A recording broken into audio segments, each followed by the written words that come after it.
चलिए आ जाइए। सबसे पहले पिछले क्लास का हम लोग रिवीजन कर लेते हैं और इसके बाद जो है पुनः हम लोग आगे बढ़ जाएंगे। तो जो स्टाफ है कौन है? कोई जी किना है? ऊपर में चल रहा है? ऊपर में चल रहा है कि नीचे में? नीचे में, ऊपर में और नीचे में टेस्ट चल रहा है। टेस्ट चल रहा है नीचे में, स्टार्ट हो गया। हम लोग आगे बढ़ जाएंगे। चलिए आवाज आवाज सब ठीक है क्या जी? ठीक है ना जी? है बकलोल भी सब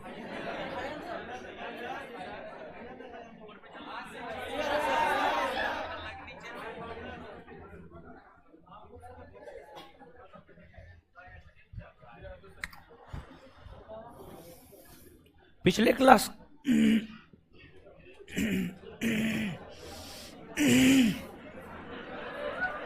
है अल्लाह ने सिंधु की सहायक नदियों का उत्तर से दक्षिण में क्रम झेलम, चिनाब, रावी, ब्यास, सतलज। झेलम नदी का उद्गम शेषनाग, संगम या मोहना, चिनाब न। झेलम नदी किस झील से होकर बहती? क्या? हाँ, बुलर। झेलम नदी पर कौन सा बांध? मंगला। किस, कहां पर? पाकिस्तान। श्रीनगर किस नदी के तट? झेलम ना। किसने बसाया? झेलम का प्राचीन नाम? वितास्ता। क्या? सिंधु की सबसे बड़ी सहायक नदी? चेनाब न। किन दो नदियों के मिलने से चिनाब नदी? चंद्रा और चिनाब नदी का संगम किस नदी से? सतलज। किससे? रावी नदी का उद्गम स्थल? रोहतांग दर्रा। रोहतांग किस नदी से जाकर मिलती है? चेनाब। किससे? चेनाब। किससे? चिनाब से।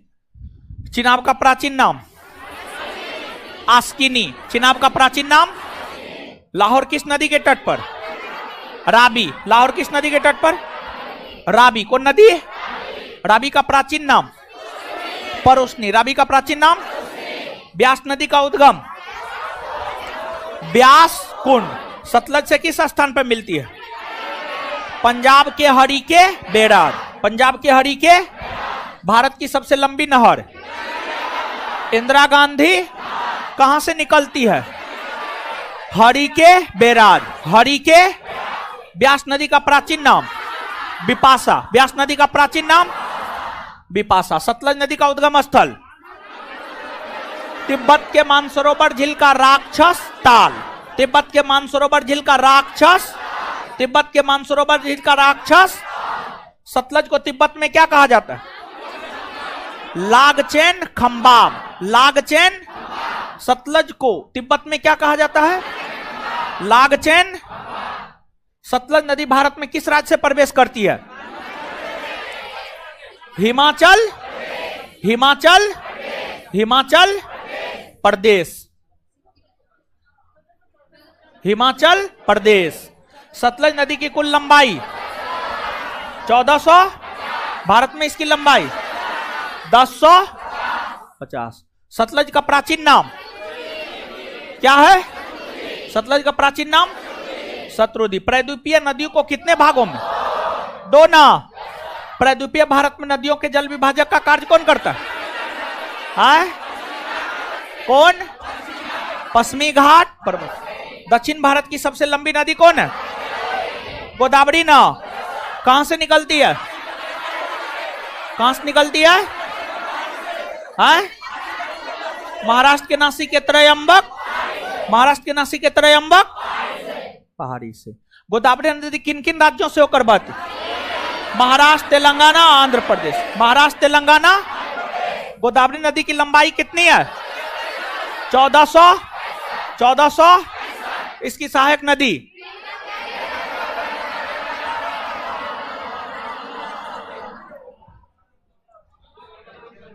है ऊपर में काहे हल्ला कर रहा है? ऊपर में नहीं चल रहा है? हाय, अरे क्या बोल रहा है जी? क्या?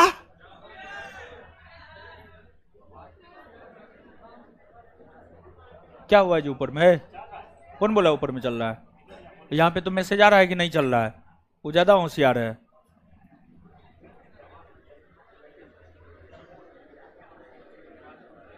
हम अपने से आते हैं देख करके, ये सब सलाह सब पे हमको विश्वास ना है।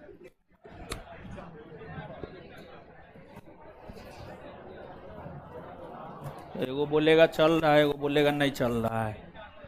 ठीक है, चल रहा है कि नहीं चल रहा है? सही से बोलो ना जी।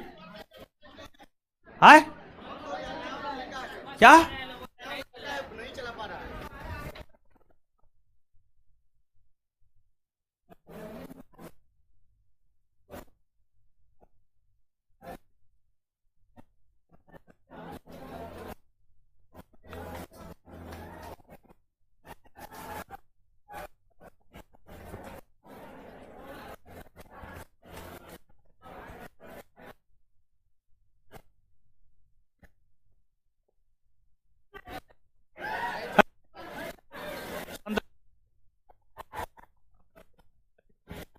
ऐसे क्या करते हैं? कैसे?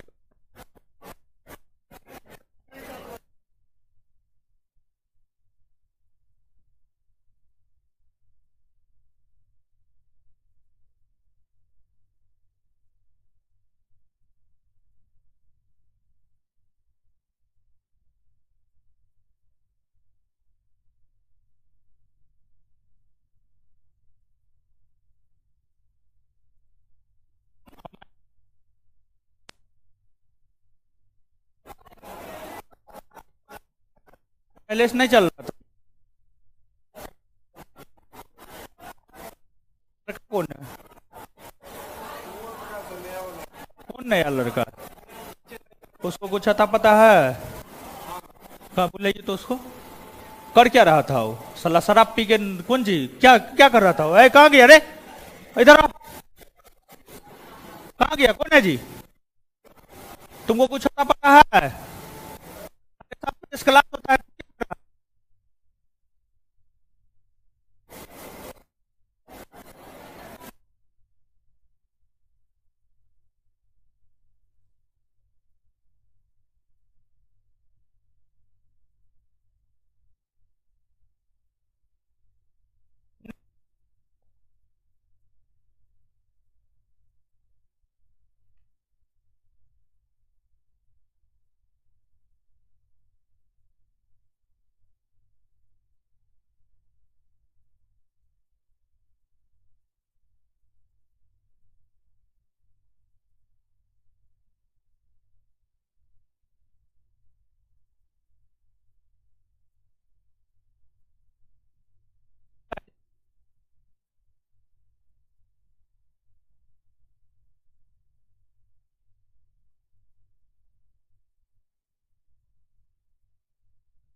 7:30 क्लास होता है, तुमको नहीं पता है जी? तुम तो पता नहीं है इस टाइम में। हाँ, 7:30 क्लास होता है, तुमको नहीं पता है? डेली डेली नोटंकी तुम लोग बना करके रखा है साला पागल सब।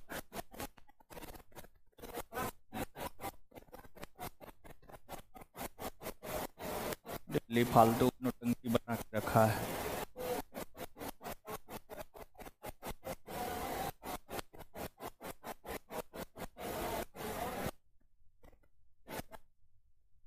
चल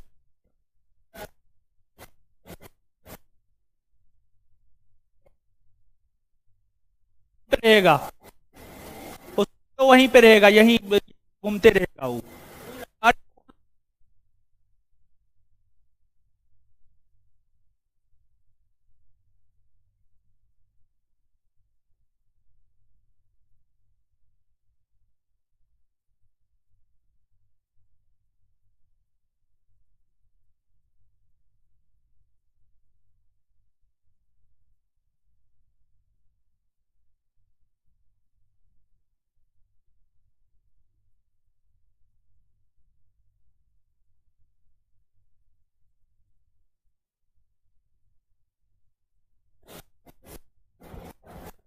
सब जब क्लास डिस्टर्ब होता है, चीज के लिए तुम लोग है।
शांत रहो तुम लोग। जिसका जो काम है वो काम करेगा, समझा? ऑनलाइन वाला क्वेश्चन बांटेगा, साला चुतिया बनाता है हमको। क्वेश्चन बांट रहे थे हम, जिसका क्वेश्चन बांटना काम है वो कहां गया था? 7:30 बजे से क्लास है, 7:30 बजे क्लास लग जाना चाहिए। नोटंकी मत किया करो, नहीं तो भागो यहां से। डेली डेली एक रोज हुआ समझ में आता है।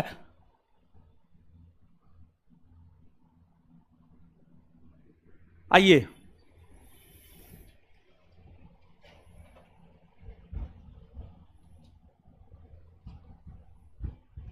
देखो जाकर के ऊपर देखो, अब चल रहा है कि नहीं चल रहा है?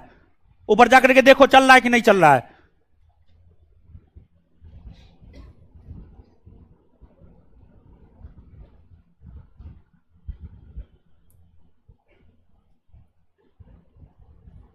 चलिए, कौन नदी तक बताए हुए थे? गोदावरी। गोदावरी से आगे देखना है, ठीक है?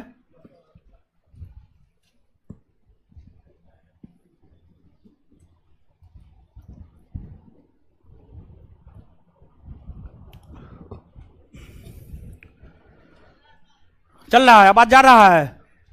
गोदावरी के बाद आगे हेडिंग मारिए आप लोग।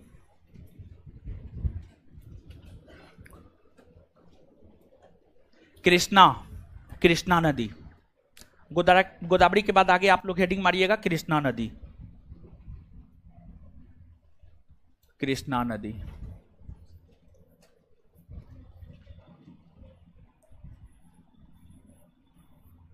कृष्णा नदी।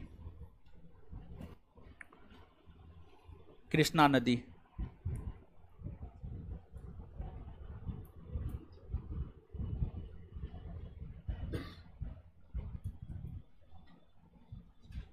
कृष्णा नदी।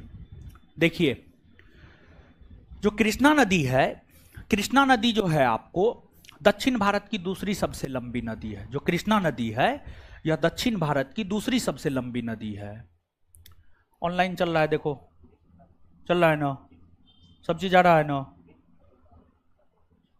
हाँ, कृष्णा नदी प्रायद्वीपीय भारत या दक्षिण भारत की जो है दूसरी सबसे लंबी नदी है।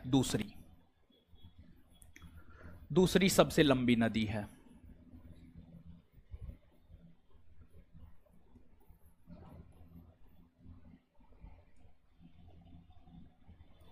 दूसरी सबसे लंबी नदी है।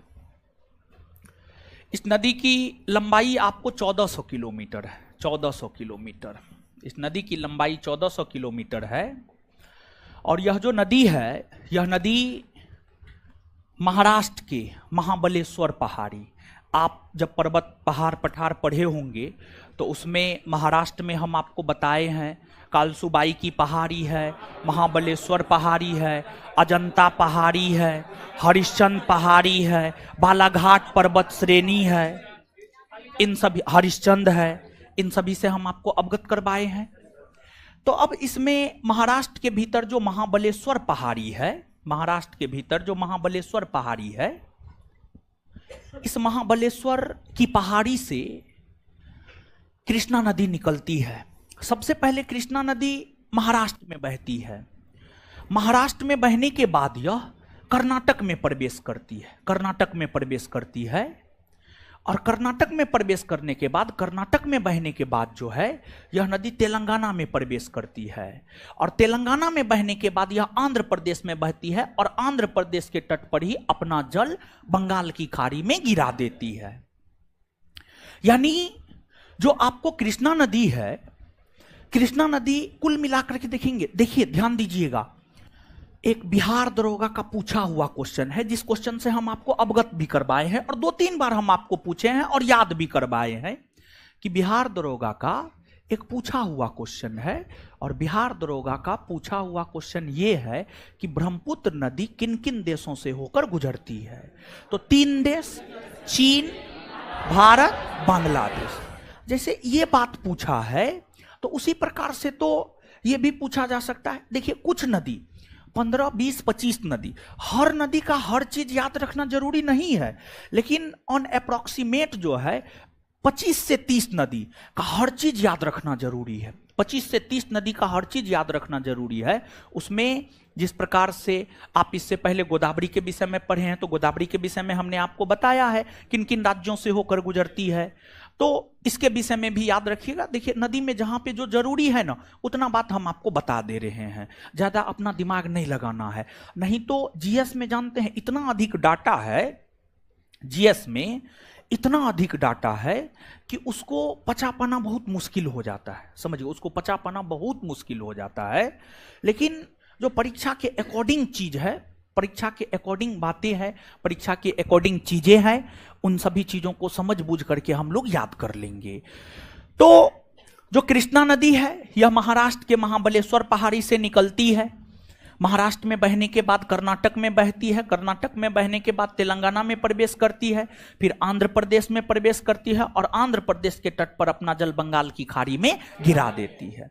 इस बीच में इसकी लंबाई 1400 किलोमीटर और इसकी कई सारी सहायक नदियां हैं, जैसे कि आपको कृष्णा की सहायक नदियों में घाट प्रभा हो गया, माल प्रभा हो गया, तुंगभद्रा हो गया, कोयना हो गया, ये सभी की सभी नदियां जो है कृष्णा की सहायक नदियां हैं। ये सभी कृष्णा की सहायक नदियां हैं और ये नदी अपने उद्गम स्थल से जो है पूरब दिशा में बहती है। आप डायरेक्शन जानते हैं, उत्तर है, दक्षिण है, पूरब है, पश्चिम है। तो जो आपको कृष्णा नदी है, कृष्णा नदी जो है आपको अपने उद्गम स्थल से जो है पूरब में बहती है, अपने उद्गम स्थल से पूरब में बहती है, अपने उद्गम स्थल से जो है यह नदी आपको पूरब में बहती है। क्लियर है? तो इसको जो है आपको याद रखना है। अब नीचे से नोट डाउन कीजिएगा आप, कृष्णा नदी।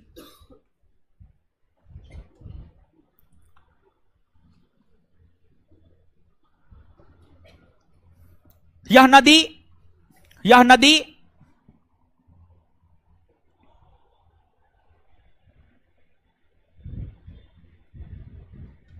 यह नदी महाराष्ट्र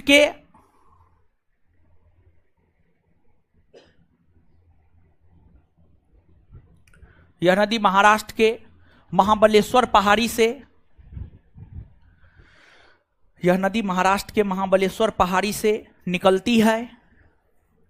यह नदी महाराष्ट्र के महाबलेश्वर पहाड़ी से निकलती है। यह नदी महाराष्ट्र के महाबलेश्वर पहाड़ी से निकलती है तथा अपने उद्गम से तथा अपने उद्गम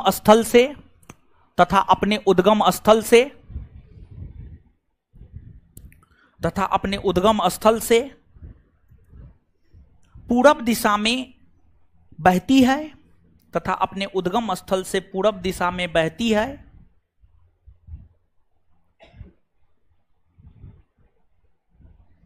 है।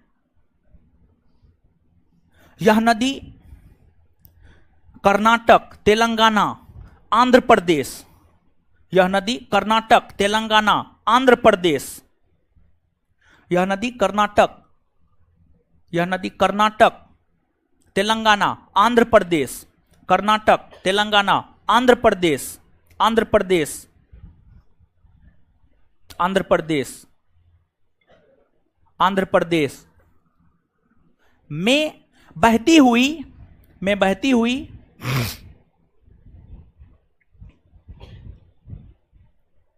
आंध्र प्रदेश के तट पर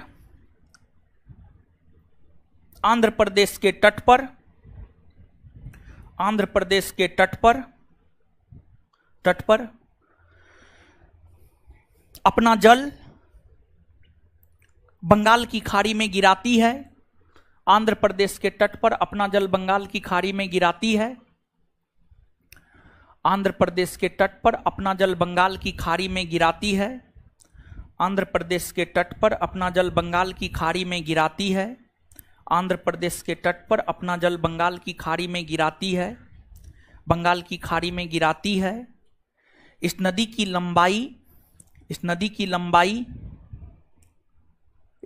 लंबाई 1400 किलोमीटर। इस नदी की लंबाई 1400 किलोमीटर। इस नदी की लंबाई 1400 किलोमीटर। इस नदी की लंबाई 1400 किलोमीटर है। इस नदी की लंबाई 1400 किलोमीटर है। यह दक्षिण भारत की दूसरी सबसे लंबी नदी है। यह दक्षिण भारत की दूसरी सबसे लंबी नदी है। यह दक्षिण भारत की दूसरी सबसे लंबी नदी है।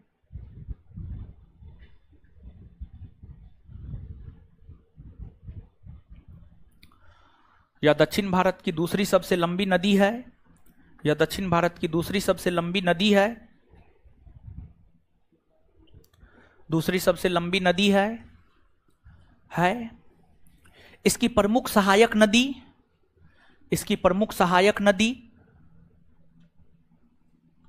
इसकी प्रमुख सहायक नदी इसकी प्रमुख सहायक नदी घाट प्रभा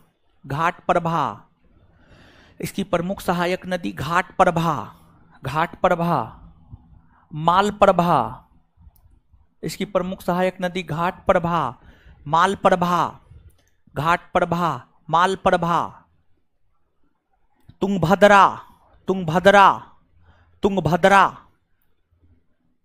तुंगभद्रा सब में कोमा देते जाइए। तुंगभद्रा, भीमा, कोयना, तुंगभद्रा, भीमा, कोयना, तुंगभद्रा, भीमा, कोयना इत्यादि है।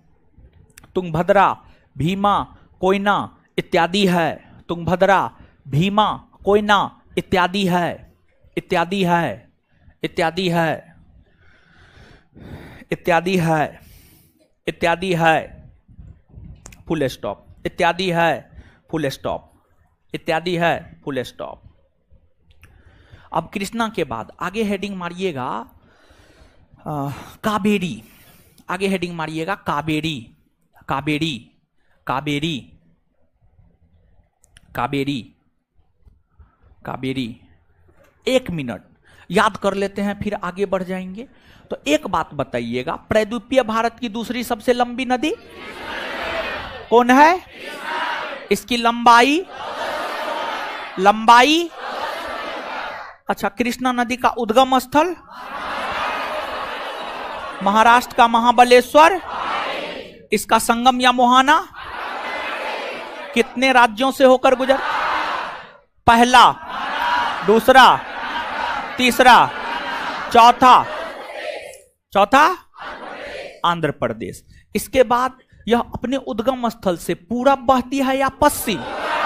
किधर बहती है? पूरब बहती है।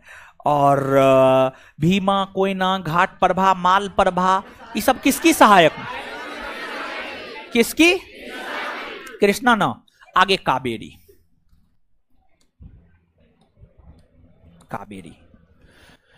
देखिए, जैसे उत्तर भारत के लोग गंगा नदी को काफी पवित्र मानते हैं और यज्ञ में, धार्मिक अनुष्ठान में, शादी विवाह में गंगा नदी के जल का प्रयोग किया जाता है। उसी प्रकार से दक्षिण भारत के लोग यज्ञ, अनुष्ठान, पूजा पाठ में कावेरी नदी के जल का उपयोग करते हैं। इसकी पवित्रता के मद्देनजर इसे दक्षिण भारत की गंगा कहा जाता है। पवित्रता के कारण जो है इसे दक्षिण भारत की गंगा कहा जाता है। और यह जो कावेरी नदी है, कावेरी नदी कर्नाटक में एक ब्रह्मगिरी पहाड़ी है। कर्नाटक में एक पहाड़ी है, उसका नाम है ब्रह्मगिरी। कर्नाटक में एक पहाड़ी है, उसका क्या नाम है? ब्रह्मगिरी। कर्नाटक के ब्रह्मगिरी पहाड़ी से कावेरी नदी निकलती है। कर्नाटक के ब्रह्मगिरी पहाड़ी से कावेरी नदी निकलती है। और यह नदी जो है आपको कर्नाटक में बहने के बाद तमिलनाडु में प्रवेश करती है और तमिलनाडु में बहती हुई तमिलनाडु के तट पर ही अपना जल बंगाल की खाड़ी में गिरा देती है। तो मुख्य तौर पर अगर कावेरी नदी को देखें तो यह नदी मुख्य तौर पर 2 राज्यों से होकर बहती है। और कावेरी नदी के जल को लेकर, जैसे सिंधु नदी के जल को लेकर भारत और पाकिस्तान के बीच हमेशा विवाद रहता है, उसी प्रकार से कावेरी नदी के जल को लेकर कर्नाटक और तमिलनाडु के बीच मुख्य तौर पर हमेशा विवाद रहता है। और जो कावेरी नदी है, कावेरी नदी की लंबाई लगभग में 800 किलोमीटर है। कावेरी नदी की लंबाई जो है लगभग में 800 किलोमीटर है। इसकी कई सारी सहायक नदियां हैं, जैसे कि हेरांगी, अकरावती, हेमावती, अमरावती, ये सभी कावेरी की सहायक नदियां हैं। ये सभी जो है आपको कावेरी की सहायक नदियां हैं। कावेरी की सहायक नदियां हैं। और कावेरी नदी भी अपने उद्गम स्थल से जो है पूरब दिशा में बहती है। और पूरब दिशा में बहती हुई अपना जल बंगाल की खाड़ी में गिरा देती है। तो अब नीचे से लिखना प्रारंभ कीजिएगा।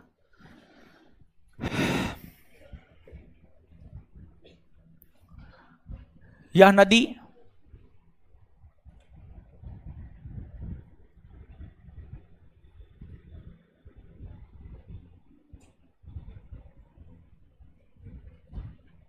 यह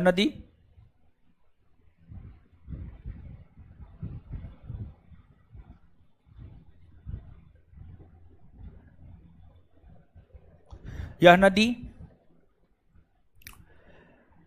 कर्नाटक के ब्रह्मगिरी पहाड़ी से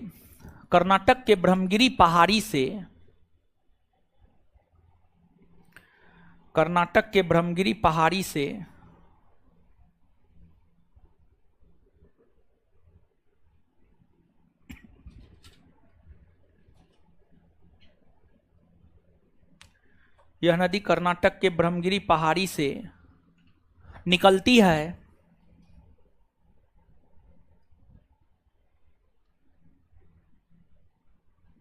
यह नदी अपने उद्गम स्थल से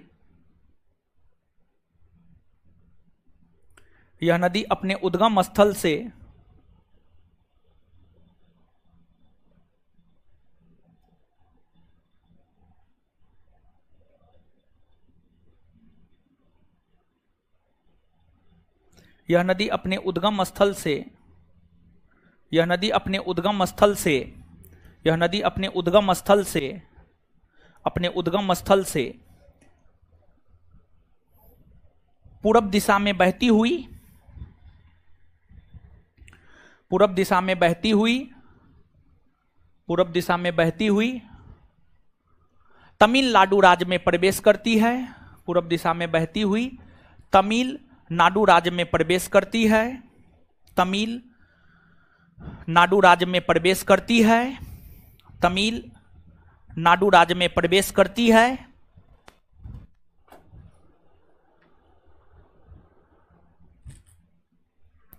तमिलनाडु राज्य में प्रवेश करती है। Full stop, full stop. Tamil Nadu के तट पर बंगाल की खाड़ी में अपना जल गिराती है। तमिलनाडु के तट पर बंगाल की खाड़ी में अपना जल गिराती है। तमिलनाडु के तट पर बंगाल की खाड़ी में अपना जल गिराती है। तमिलनाडु के तट पर बंगाल की खाड़ी में अपना जल गिराती है। तमिलनाडु के तट पर बंगाल की खाड़ी में अपना जल गिराती है। तमिलनाडु के तट पर बंगाल की खाड़ी में अपना जल गिराती है। तमिलनाडु के तट पर बंगाल की खाड़ी में अपना जल गिराती है। बंगाल की खाड़ी में अपना जल गिराती है। बंगाल की खाड़ी में अपना जल गिराती है। Full stop.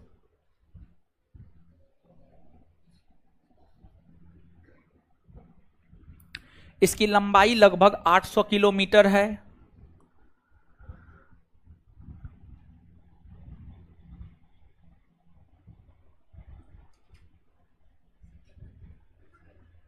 इसकी लंबाई लगभग 800 किलोमीटर है। इसकी प्रमुख सहायक नदी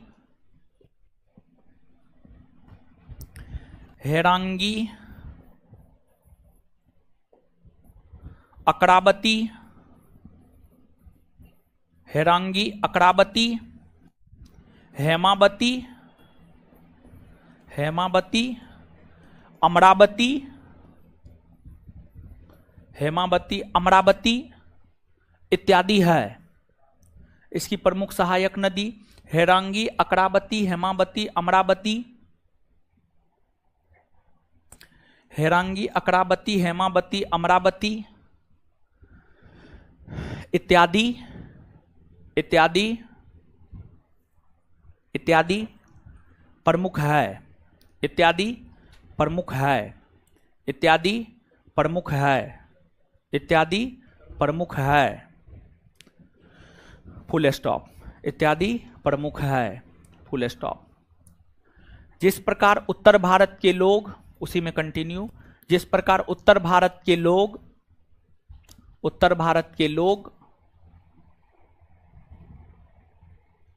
उत्तर भारत के लोग पूजा पाठ यज्ञ, जिस प्रकार उत्तर भारत के लोग पूजा पाठ यज्ञ, जिस प्रकार उत्तर भारत के लोग पूजा पाठ यज्ञ, धार्मिक अनुष्ठान, शादी विवाह, धार्मिक अनुष्ठान, शादी विवाह, शादी विवाह इत्यादि में इत्यादि में इत्यादि में गंगा जल, इत्यादि में गंगा जल, इत्यादि में गंगा जल का उपयोग करते हैं, का उपयोग करते हैं।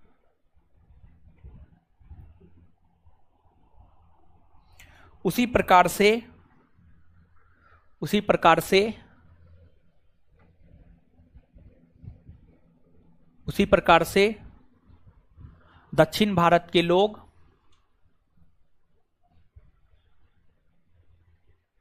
दक्षिण भारत के लोग पवित्रता के कारण दक्षिण भारत के लोग पवित्रता के कारण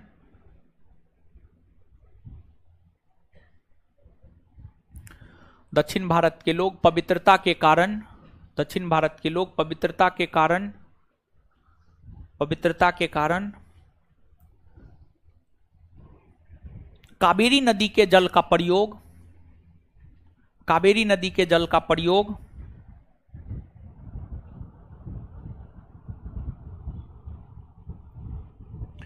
कावेरी नदी के जल का प्रयोग कावेरी नदी के जल का प्रयोग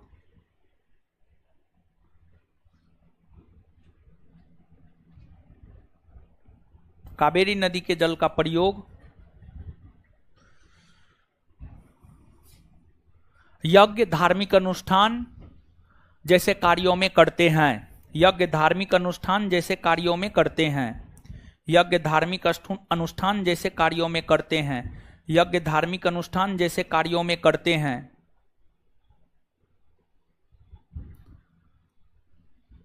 फुल स्टॉप।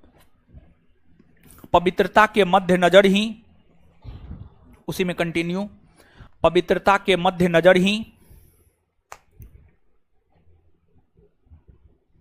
पवित्रता के मध्य नजर ही, पवित्रता के मध्य नजर ही, पवित्रता के मध्य नजर ही, पवित्रता के मध्य नजर ही, मध्य नजर ही, पवित्रता के मध्य नजर ही, मध्य नजर ही,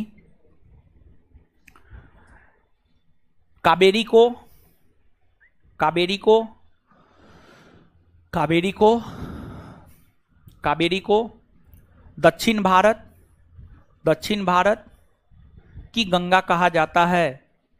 दक्षिण भारत की गंगा कहा जाता है। दक्षिण भारत की गंगा कहा जाता है। चलिए आ जाइए एक बार तो याद कर लेते हैं। कावेरी नदी, कावेरी नदी कहां से निकलती है? कर्नाटक के ब्रह्मगिरी। कावेरी नदी कहां से निकलती है? कर्नाटक के ब्रह्मगिरी। अपने उद्गम से किस दिशा में बहती है? कौन दिशा में? पूरब।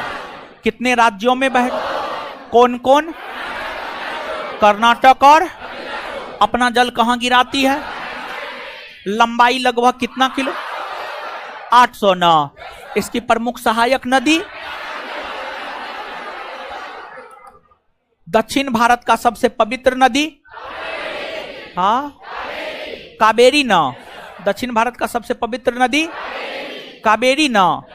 चलिए, कावेरी नदी के जल को लेकर विवाद मुख्यतः किन दो राज्यों के बीच? कर्नाटक और याद हो गया? नीचे से एक पॉइंट नोट देकर के लिख लीजिएगा। कावेरी नदी के जल को लेकर विवाद मुख्यतः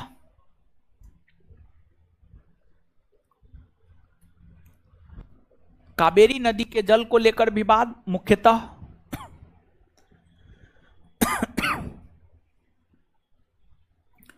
कावेरी नदी के जल को लेकर विवाद मुख्यतः कावेरी नदी के जल को लेकर विवाद मुख्यतः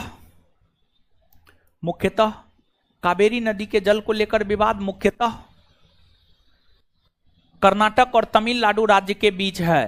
मुख्यतः कर्नाटक और तमिलनाडु राज्य के बीच है। मुख्यतः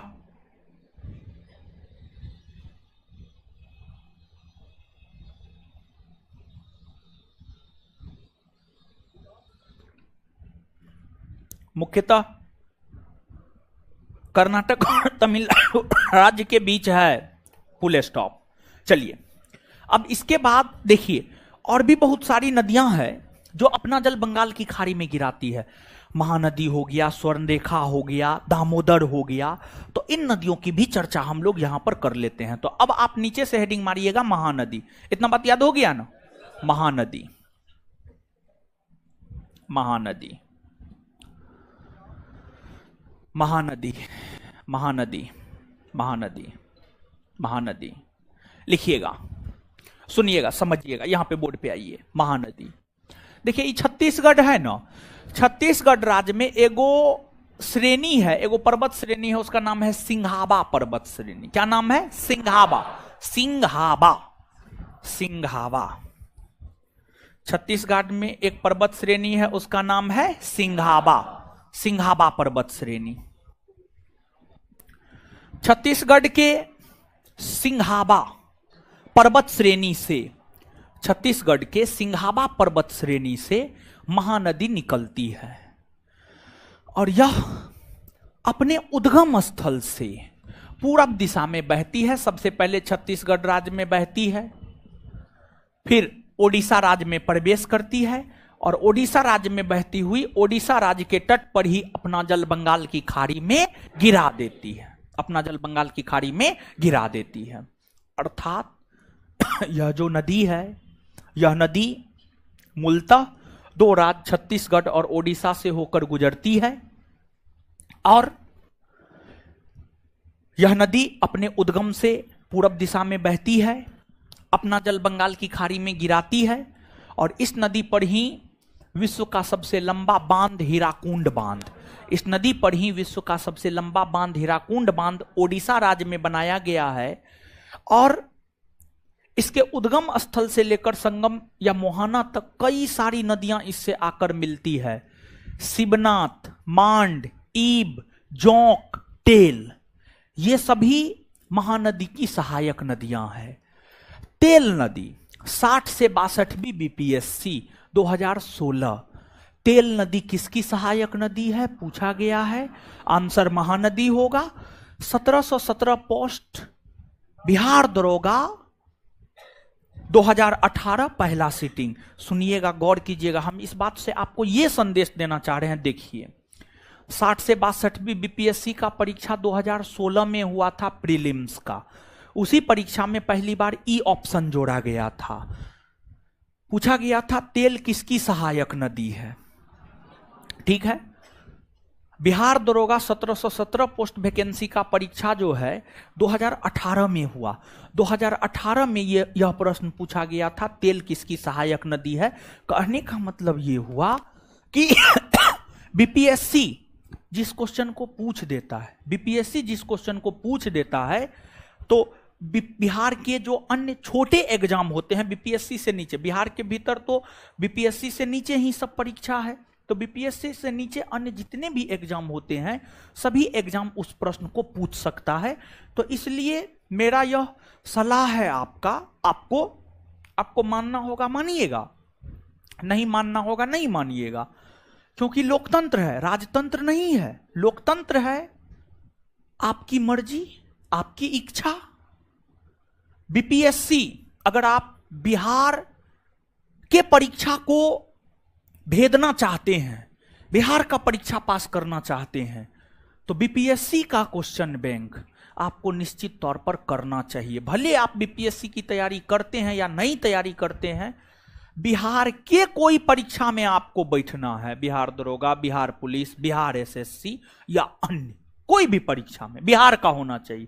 उसके लिए बीपीएससी का क्वेश्चन बैंक हर विद्यार्थी को करना चाहिए और निश्चित तौर पर करना चाहिए। समझ गए?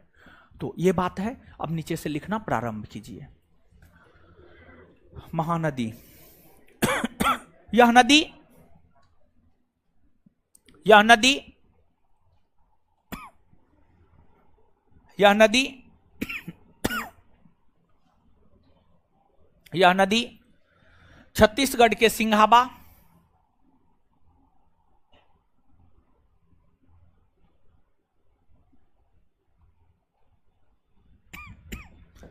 यह नदी छत्तीसगढ़ के सिंघाबा, यह नदी छत्तीसगढ़ के सिंघाबा पर्वत श्रेणी से निकलती है। यह नदी छत्तीसगढ़ के सिंघाबा पर्वत श्रेणी से निकलती है। यह नदी छत्तीसगढ़ के सिंघाबा पर्वत श्रेणी से निकलती है। यह नदी छत्तीसगढ़ के सिंघाबा पर्वत श्रेणी से निकलती है, पर्वत श्रेणी से निकलती है। अपने उद्गम स्थल से, अपने उद्गम स्थल से, अपने उद्गम स्थल से, अपने उद्गम स्थल से पूरब दिशा में बहती हुई, अपने उद्गम स्थल से पूरब दिशा में बहती हुई, अपने उद्गम स्थल से पूरब दिशा में बहती हुई, अपने उद्गम स्थल से पूरब दिशा में बहती हुई, अपने उद्गम स्थल से पूरब दिशा में बहती हुई, अपने उद्गम स्थल से पूरब दिशा में बहती हुई ओडिशा राज्य में प्रवेश करती है, ओडिशा राज्य में प्रवेश करती है। ओडिशा राज्य में प्रवेश करती है और ओडिशा के तट पर ही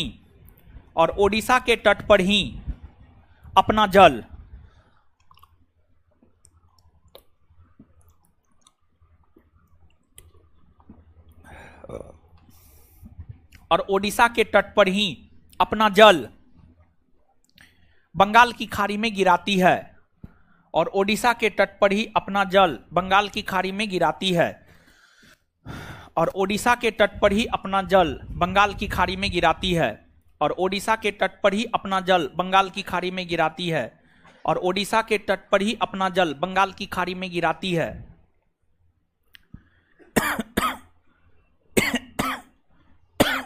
इस नदी की लंबाई लगभग 885 किलोमीटर है। अलग अलग स्रोत अलग अलग देता है, विकिपीडिया के अनुसार हम लिखा रहे हैं। इस नदी की लंबाई लगभग 885 किलोमीटर है। इस नदी की लंबाई लगभग 885 किलोमीटर है। इस नदी की लंबाई लगभग 885 किलोमीटर है। इसकी प्रमुख सहायक नदी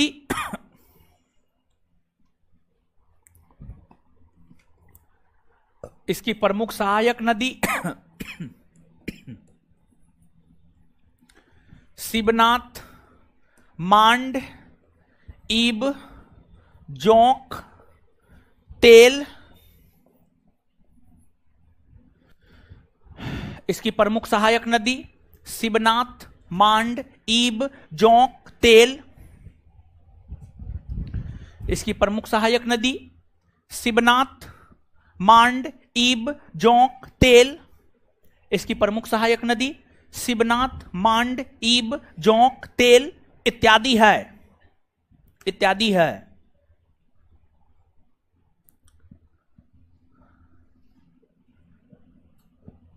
विश्व का सबसे लंबा बांध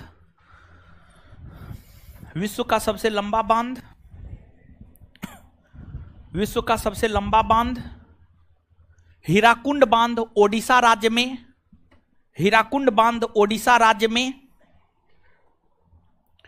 विश्व का सबसे लंबा बांध हीराकुंड बांध ओडिशा राज्य में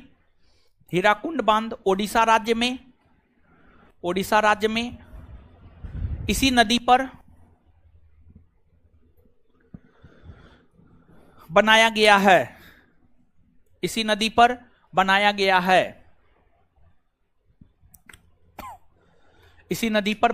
है। अब 1 मिनट में इसको हम लोग याद कर लेते हैं, फिर आगे बढ़ जाएंगे, ठीक है। देखिए, इस वजह से याद करवाते हुए जा रहे हैं कि जब पूरा बता देते हैं, लिखा देते हैं ना, लास्ट में याद करवाते हैं ना, लास्ट में तो और सब लड़का देखते हैं भागने लगता है। जैसे जो सामने में है वो तो नहीं है भागेगा, जो लेकिन पीछे वाले क्लासरूम में है, ऊपर में है, वो सब भागने लगता है, समझे। तो इसलिए पढ़ाते जाते हैं, याद करवाते जाते हैं, ताकि सब जो है अपना कर ले। और ऐसा आप लोग मत किया कीजिए। देखिए क्लास इस एटीट्यूड के साथ आइए। देखिए, इंसान में एटीट्यूड का होना जरूरी है। देखिए, एक स्वाभिमान होता है और एक अहंकार होता है। स्वाभिमान और अहंकार में बहुत ज्यादा अंतर नहीं होता है, लेकिन अंतर होता है। कुछ लोग स्वाभिमान को अहंकार समझ लेता है, अहंकार को स्वाभिमान समझ लेता है। अहंकारी नहीं होना है, लेकिन स्वाभिमानी जरूर होना है। अहंकारी नहीं होना है, लेकिन स्वाभिमानी जरूर होना है। और एक मंत्र दे रहे हैं हम आपको। इस मंत्र को गांठ की तरह बैठा लीजिए अपने दिमाग में। क्लास हमेशा इस एटीट्यूड के साथ आना है। क्लास में जितना टीचर बताएंगे उतना क्लास में ही समझ लेना है, उतना क्लास में ही याद कर लेना है और क्लास से याद करके ही जाना है। ये एटीट्यूड के साथ आप क्लास आइए, समझ रहे हैं, तभी आप बेहतर कर पाएंगे। अब ऐसे आइएगा जाइएगा, उससे थोड़े कुछ होगा, नहीं होगा। चीजों को समझिए, कितना आराम से चीजों को समझाते हैं, बताते हैं, याद करवाते हैं, फिर अगला दिन रिवीजन करवाते हैं कि ताकि आप पिछले क्लास भूले ना हो, पिछले क्लास से अगले क्लास को कनेक्ट कर सके। जितना हम आपको बता रहे हैं, जितना हम आपके लिए करते हैं, जितना संस्थान आपके लिए करता है, उतना हमको नहीं लगता है पटना में कोई संस्थान विद्यार्थी के विषय में सोचता होगा। सब जगह 5 दिन पढ़ाई होता है, हम लोग 6 दिन पढ़ाते हैं। कम से कम अगर डिस्टर्ब भी होगा तो कम से कम 5 दिन तो पढ़ा देंगे। दूसरी बात यह है, सब जगह 1 घंटा का क्लास होता है, मुश्किल से 45 मिनट क्लास होता है। 1.5 घंटा 2 घंटा का क्लास रखते हैं, 1.5 घंटा पढ़ाते हैं। पहले तो 2 घंटा का क्लास रखते थे, 2 का 2 घंटा पढ़ाते थे। लेकिन हुआ यह है कि भीड़ इतना ज्यादा हो गया है ना, क्लास खाली होने आने जाने में जो है आधा घंटा लग जाता है। नहीं तो ऐसा नहीं है कि जो है 2 घंटा नहीं पढ़ाया जा सकता, 2 घंटा पढ़ाया जा सकता है, समझ गए। लेकिन आने जाने में बहुत सारी चीजें हैं, भीड़ भाड़ सब चीज है, और भीड़ को कंट्रोल करने के लिए ही दूसरा सेंटर लिया। अब हमको लगता है कि जो है पता नहीं क्या करे कि भीड़ कंट्रोल हो जाए, समझे। तो आगे देख रहे हैं और भी कुछ करेंगे ताकि आपका भीड़ कंट्रोल हो जाए। 1.5 घंटा जो अभी आपका क्लास होता है, 1.5 घंटा को धीरे धीरे फिर जो है 2 घंटा पर हम लाने का प्रयास करते हैं, प्रयास कर रहे हैं, समझे। तो इस एटीट्यूड के साथ आइए, मंत्र यही है, इस एटीट्यूड के साथ क्लास आइए कि क्लास में आए हैं समझ बूझ करके याद करके ही जाना है। और साथ ही साथ एक बात और दिमाग में रखें आप, जिस रोज क्लास में जो पढ़ाया गया है उस बात का रिवीजन उसी दिन करना है, रात में सोने से पहले। रात में सोने से पहले रिवीजन करके सोना है। और प्रत्येक सप्ताह में पढ़ाए गए हर चीज का रिवीजन कर लेना है। सप्ताह में आप जितना मैथ पढ़े हैं, जितना रीजनिंग पढ़े हैं, जितना जीएस पढ़े हैं, जितना इंग्लिश पढ़े हैं, रविवार को पूरा का पूरा रिवीजन कर जाइए। देखिए आप लोग में क्या होता होगा, आगे पढ़ते जाते होंगे, पीछे भूलते जाते होंगे, क्योंकि आप रिवीजन नहीं करते हैं। तो रविवार को छुट्टी क्यों रखा गया है? ऐसा थोड़े है कि रविवार को मजा करने के लिए आपके लिए छुट्टी रखा गया है ना, ऐसी कोई बात नहीं है। ऐसा आपको लगता है कि रविवार को छुट्टी है, नहीं पढ़ना है, लेकिन रविवार को छुट्टी इसलिए रखा गया है कि आप पूरे सप्ताह में पढ़ाए गए चीजों का रिवीजन करें। तो आप पूरे सप्ताह में पढ़ाए गए चीजों का रिवीजन कीजिए। देखिए अभी जो आपका उम्र है ना, इस उम्र में अगर 1 वर्ष अच्छे ढंग से मेहनत कर दिए ना, जीवन संवर जाएगा, फिर फ्यूचर में कोई दिक्कत नहीं होगा। लेकिन अगर 1 साल मेहनत नहीं किए, अभी तो मम्मी पापा के पैसा पर जीवन चल रहा है, लेकिन उस टाइम तक मम्मी पापा भी सहयोग नहीं करेंगे, स्वयं करना होगा, हर चीज करना होगा। बाद में आप पछताइएगा कि काश उस टाइम में थोड़ा मेहनत कर लिए होते, सरकारी नौकरी हो गया रहता, तो आज इतना मेहनत नहीं करना पड़ता। तो बाद में अभी आप जितना देखिए, पढ़ना सबसे आसान काम है। एक बार खेत जोत करके देखिए ना, औकात पता चल जाएगा, शरीर का क्षमता पता चल जाएगा। हल एक बार चला के देखिए ना, धूप में धान काट के देखिए ना, धूप में रिक्शा चला के देखिए ना, धूप में ईटा ढो के देखिए ना, औकात पता चल जाएगा आपको। आप पटना में रहते हैं, रूम है, रूम में पंखा लगा हुआ है, खाने पीने का व्यवस्था है, हर चीज है, मोबाइल है, हर चीज से परिपूर्ण है। गार्जियन अपना हर सपना छोड़ करके अपना फटा हुआ कपड़ा पहनना पसंद करते हैं। लेकिन देखिए बिहार के गार्जियन बड़ी त्यागी हैं। बिहार के गार्जियन, स्पेशली बिहार के गार्जियन के विषय में हम आपको बहुत त्यागी होते हैं। बिहार के गार्जियन स्वयं नमक रोटी खा लेंगे, लेकिन आपको कोई कमी होने नहीं देंगे। आप 5,000 मांगते होंगे तो आपको 6,000 आता होगा, अगर आप अच्छे होंगे तो, अगर आपका नेचर अच्छा होगा तो। अपना कुछ नहीं लेते होंगे लेकिन आपको देते होंगे, लेकिन फिर भी आप लोग उसका दुरुपयोग करते हैं। कितना मजा में पटना में जीवन गुजर रहा है बताइए। तो पढ़िए रविवार को। अभी रविवार वीकेंड पर जाने का नहीं है आप लोगों का, अभी रविवार भी आपके लिए पढ़ने का दिन है। जब सफल हो जाइएगा ना, तो शनिवार रविवार अपना वीकेंड मनाइएगा, क्या दिक्कत है? कोई दिक्कत नहीं है। लेकिन अभी तो आप अपने जीवन में सफल नहीं ना है जी। तो जब आप अपने जीवन में सफल नहीं है तो आपके लिए कोई शनिवार रविवार नहीं है, आपके लिए हर डे वर्किंग डे है। आप इस बात को समझिए। रविवार को छुट्टी नहीं मनाना है, रिवीजन करना है, रिवीजन करना है, बार बार बोलने हैं रिवीजन करना है। आइए अब, तो याद कर लिए थे, याद नहीं किए थे? आइए, महानदी कौन श्रेणी से निकलती है? महानदी कौन श्रेणी से कौन श्रेणी से? अपने उद्गम स्थल से किधर बहती? पूरब ना। कितने राज्यों में बहती? कौन कौन? छत्तीसगढ़ और अपना जल कहां गिराती? लंबाई 800, लंबाई। अच्छा, इसकी प्रमुख सहायक नदी, महानदी की प्रमुख सहायक नदी। इसके बाद विश्व का सबसे लंबा बांध हीराकुंड बांध कौन नदी पर? कौन नदी पर?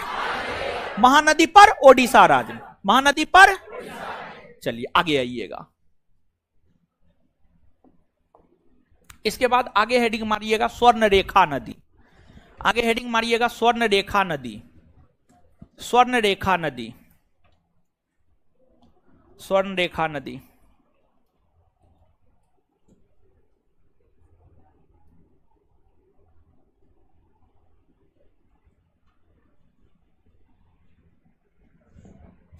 स्वर्ण रेखा नदी,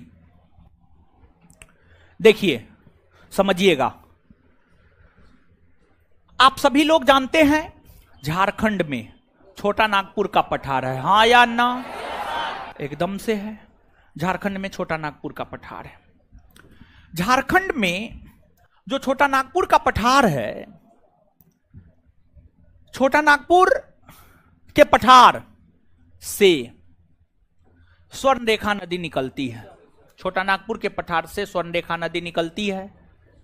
यह नदी झारखंड में बहती हुई ओडिशा में प्रवेश करती है और पश्चिम बंगाल में बहती हुई अपना जल बंगाल की खाड़ी में गिरा देती है। कुल मिलाकर के अगर आप देखेंगे तो स्वर्ण रेखा नदी 3 राज्य झारखंड, ओडिशा, पश्चिम बंगाल से होकर गुजरती है। इसकी लंबाई 395 किलोमीटर है। इसकी लंबाई अलग अलग स्रोत अलग अलग देता है, विकिपीडिया के अनुसार ये भी डाटा हम आपको लिखा रहे हैं। इसकी लंबाई 395 किलोमीटर, 395 किलोमीटर है। और दूसरी बात यह है, यह नदी भी अपने उद्गम से लगभग पूरब की ओर बहती है।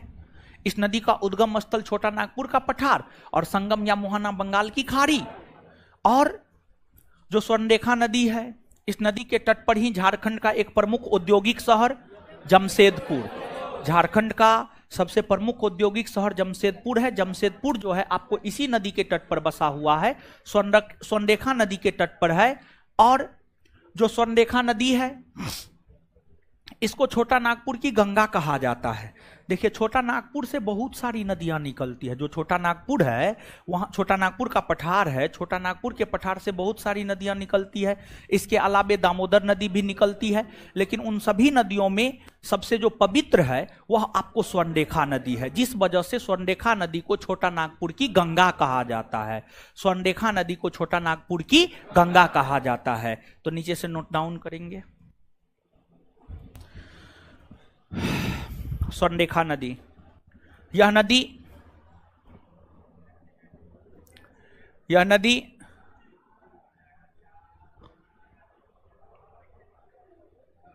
यह नदी झारखंड के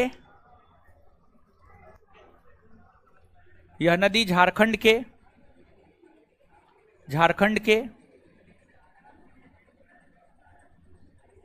यह नदी झारखंड के यह नदी झारखंड के यह नदी झारखंड के छोटा नागपुर पठार से निकलती है। छोटा नागपुर पठार से निकलती है।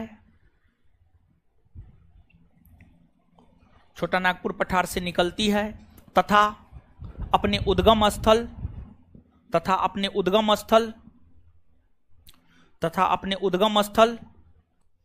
तथा अपने उद्गम स्थल से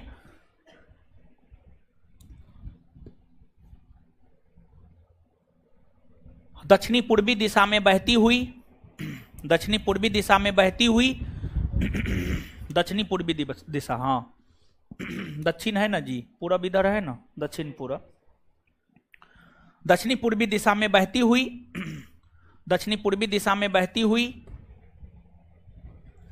अपना जल बंगाल की खाड़ी में गिराती है।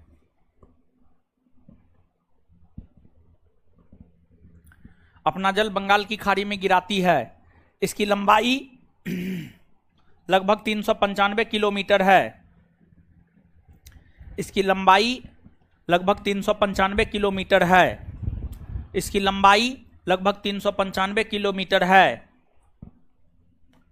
यह नदी तीन राज्य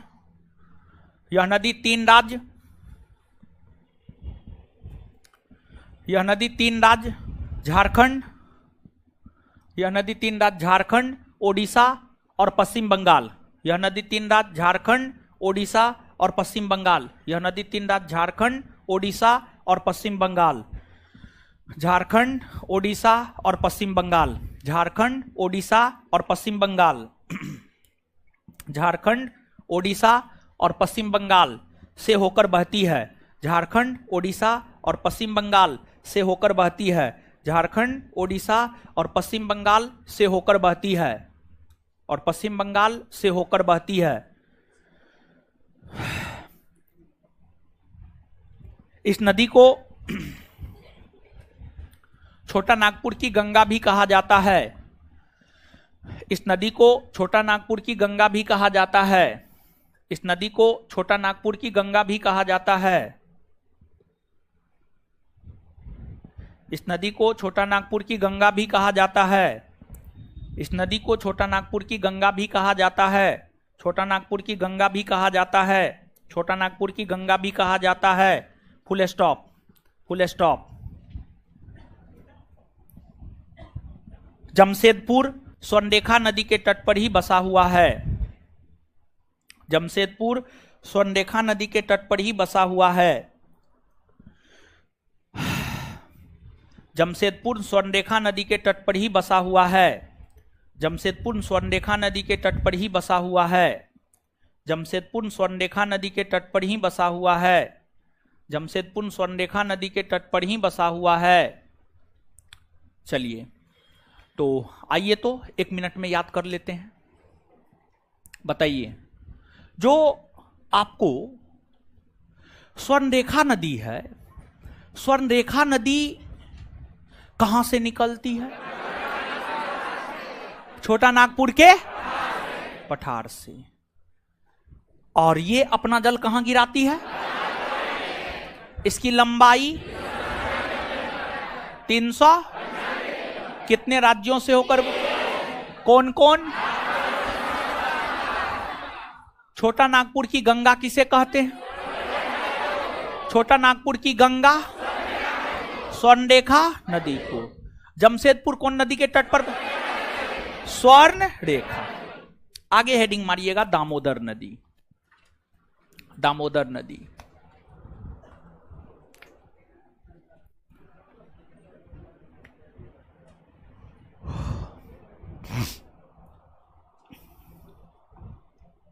दामोदर नदी।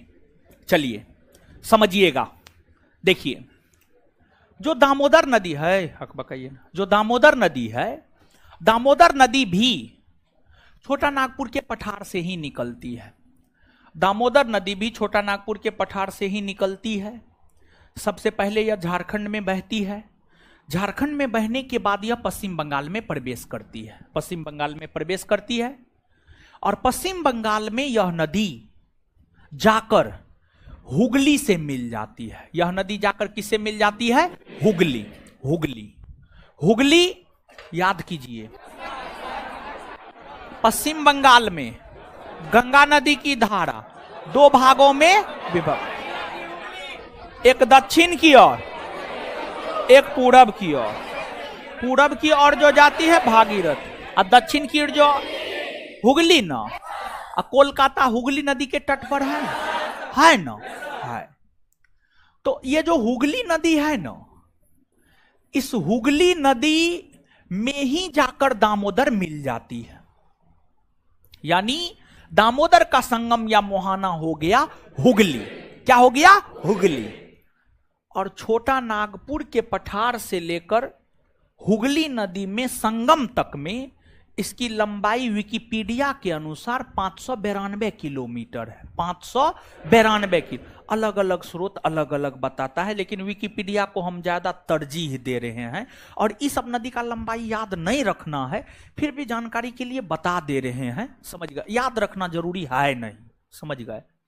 तो 592 किलोमीटर है। 592 किलोमीटर जो है इसकी लंबाई है, हुगली दामोदर की लंबाई है। और यह नदी भी अपने उद्गम स्थल से पूरब की ओर बहती है।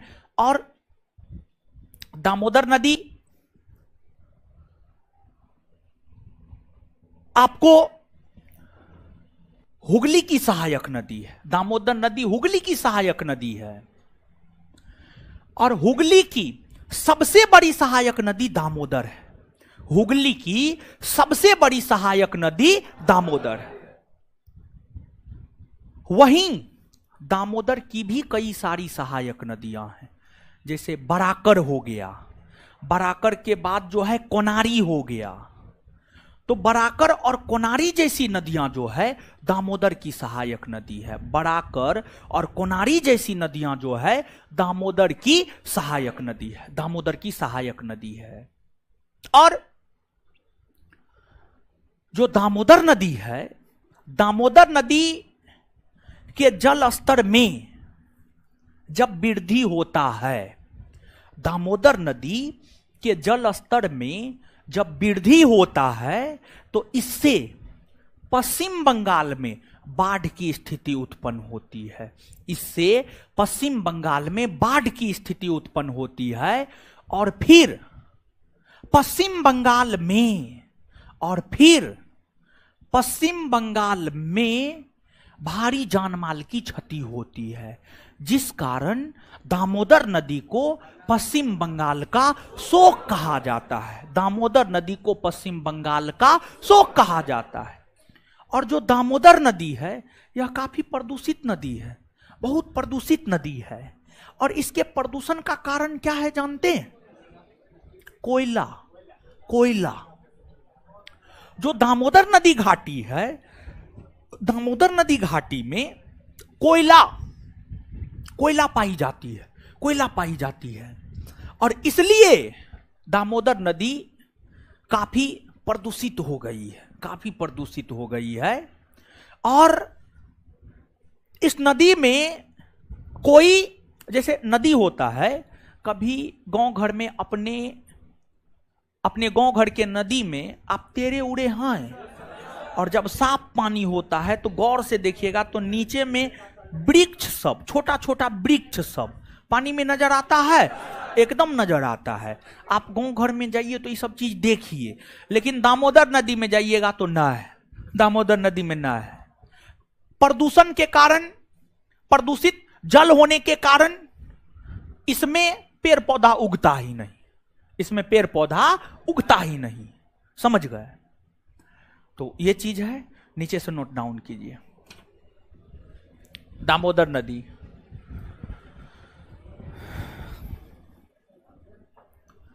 लिखिएगा, यह नदी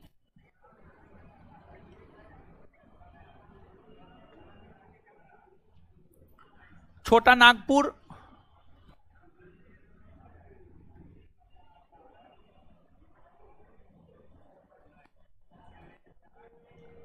यह नदी छोटा नागपुर पठार से निकलती है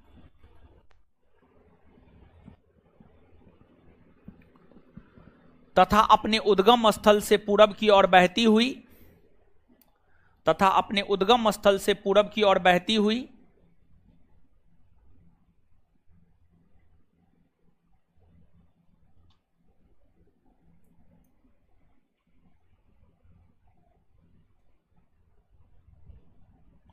तथा अपने उद्गम स्थल से पूरब की ओर बहती हुई, तथा अपने उद्गम स्थल से पूरब की ओर बहती हुई पश्चिम बंगाल राज्य में प्रवेश करती है, पश्चिम बंगाल राज्य में प्रवेश करती है, पश्चिम बंगाल राज्य में प्रवेश करती है, पश्चिम बंगाल राज्य में प्रवेश करती है, प्रवेश करती है। पश्चिम बंगाल में ही यह हुगली में जाकर मिल जाती है, पश्चिम बंगाल में ही यह हुगली में जाकर मिल जाती है, पश्चिम बंगाल में ही यह हुगली में जाकर मिल जाती है, पश्चिम बंगाल में ही यह हुगली में जाकर मिल जाती है, पश्चिम बंगाल में ही यह हुगली में जाकर मिल जाती है, पश्चिम बंगाल में ही यह हुगली में जाकर मिल जाती है, पश्चिम बंगाल में ही यह हुगली में जाकर मिल जाती है, हुगली में जाकर मिल जाती है। यह हुगली की सबसे बड़ी सहायक नदी है, यह हुगली की सबसे बड़ी सहायक नदी है।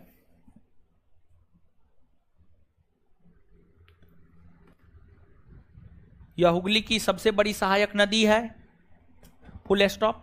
इसकी लंबाई लगभग 592 किलोमीटर है, इसकी लंबाई लगभग 592 किलोमीटर है।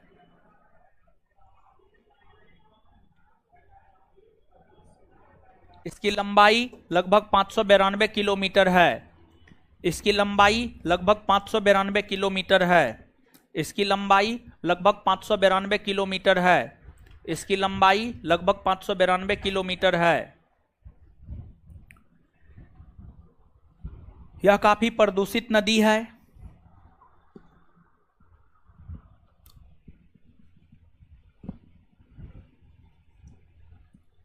यह काफी प्रदूषित नदी है।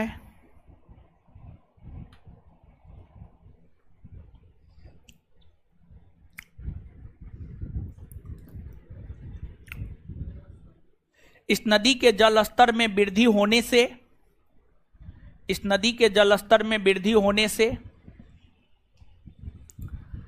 इस नदी के जल स्तर में वृद्धि होने से, इस नदी के जल स्तर में वृद्धि होने से, इस नदी के जल स्तर में वृद्धि होने से, वृद्धि होने से, वृद्धि होने से पश्चिम बंगाल में बाढ़ जैसे हालात उत्पन्न हो जाते हैं, पश्चिम बंगाल में बाढ़ जैसे हालात उत्पन्न हो जाते हैं, पश्चिम बंगाल में बाढ़ जैसे हालात उत्पन्न हो जाते हैं, पश्चिम बंगाल में बाढ़ जैसे हालात उत्पन्न हो जाते हैं, पश्चिम बंगाल में बाढ़ जैसे हालात उत्पन्न हो जाते हैं, पश्चिम बंगाल में बाढ़ जैसे हालात उत्पन्न हो जाते हैं, पश्चिम बंगाल में बाढ़ जैसे हालात उत्पन्न हो जाते हैं, जिस कारण जिस कारण जिस कारण